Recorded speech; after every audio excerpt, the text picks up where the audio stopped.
Group 1 నియామకాలపై Telangana high court తీర్పు వాయిదా వేసింది. ఫిబ్రవరి 5న తీర్పు వెలువరిస్తామని స్పష్టం చేసింది. గ్రూప్ 1 పరీక్షల నిర్వహణ, కరెక్షన్, బయోమెట్రిక్ నిబంధనల అమలులో లోపాలున్నాయంటూ పలువురు అభ్యర్థులు గతంలో హైకోర్టును ఆశ్రయించారు. దీనిపై విచారణ జరిపిన సింగిల్ బెంచ్ గ్రూప్ 1 ఫలితాలను రద్దు చేస్తూ సంచలన తీర్పునిచ్చింది.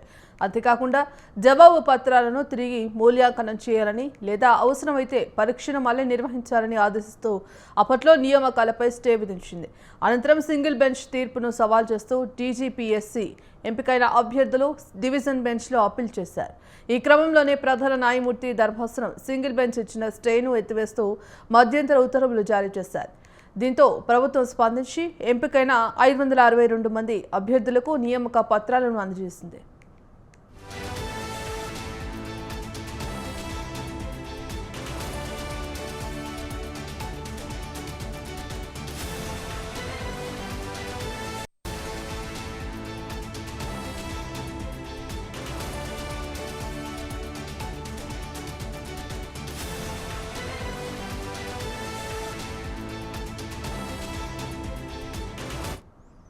గ్రూప్ 1 నియామకాలపై తెలంగాణ హైకోర్టు తీర్పు వాయిదా వేసింది. ఫిబ్రవరి 5న తీర్పు వెలువరిస్తామని స్పష్టం చేసింది. గ్రూప్ 1 పరీక్షల నిర్వహణ, కరెక్షన్, బయోమెట్రిక్ నిబంధనల అమలులో లోపాలున్నాయంటూ పలువురు అభ్యర్థులు గతంలో హైకోర్టును ఆశ్రయించారు. దీనిపై విచారణ జరిపిన సింగిల్ బెంచ్ గ్రూప్ 1 ఫలితాలను రద్దు చేస్తూ సంచలన తీర్పునిచ్చింది. అంతేకాకుండా జవాబు పత్రాలను తిరిగి మూల్యాంకనం చేయాలని లేదా అవసరమైతే పరీక్షను మళ్లీ నిర్వహించాలని ఆదేశిస్తూ అప్పట్లో నియామకాలపై స్టే విధించింది. అనంతరం సింగిల్ బెంచ్ తీర్పును సవాల్ చేస్తూ టీజీపీఎస్సీ ఎంపికైన అభ్యర్థులు డివిజన్ బెంచ్లో అప్పీల్ చేశారు. ఈ క్రమంలోనే ప్రధాన న్యాయమూర్తి ధర్మాసనం సింగిల్ బెంచ్ ఇచ్చిన స్టేను ఎత్తివేస్తూ మధ్యంతర ఉత్తర్వులు జారీ చేసింది. దీంతో ప్రభుత్వం స్పందించి ఎంపికైన 562 మంది అభ్యర్థులకు నియామక పత్రాలను అందజేసింది. ఇందుకు సంబంధించి కంప్లీట్ అప్డేట్స్ మా ప్రతినిధి ఉషా ఫోన్ ద్వారా అందిస్తారు. ఉషా.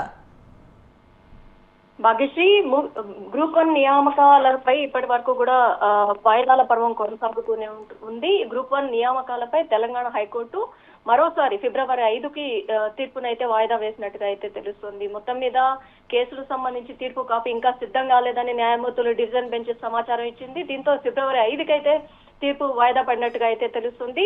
గ్రూప్ 1 పరీక్ష నిర్వహణ, కరెక్షన్, బయోమెట్రిక్ నిబంధనలలో లోపాలు ఉన్నాయంటూ పలువురు అభ్యర్థులు గతంలో హైకోర్టుని ఆశ్రయించారు. దీనిపై విచారణ జరిపినటువంటి సింగిల్ బెంచ్ గ్రూప్ 1 ఫలితాలను రద్దు చేస్తూ సంచలనమైనటువంటి తీర్పునైతే ఇచ్చింది.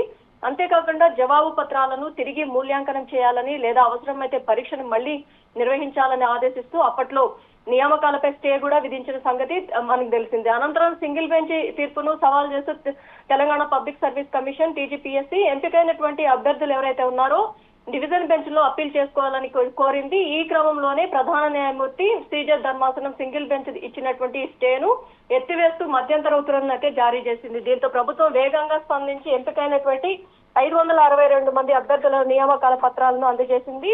ఈ నియామకాలు కోర్టు ఇచ్చే తుది తీర్పుకు లోపడి ఉంటాయని ధర్మాసనం అప్పుడే స్పష్టం చేసింది.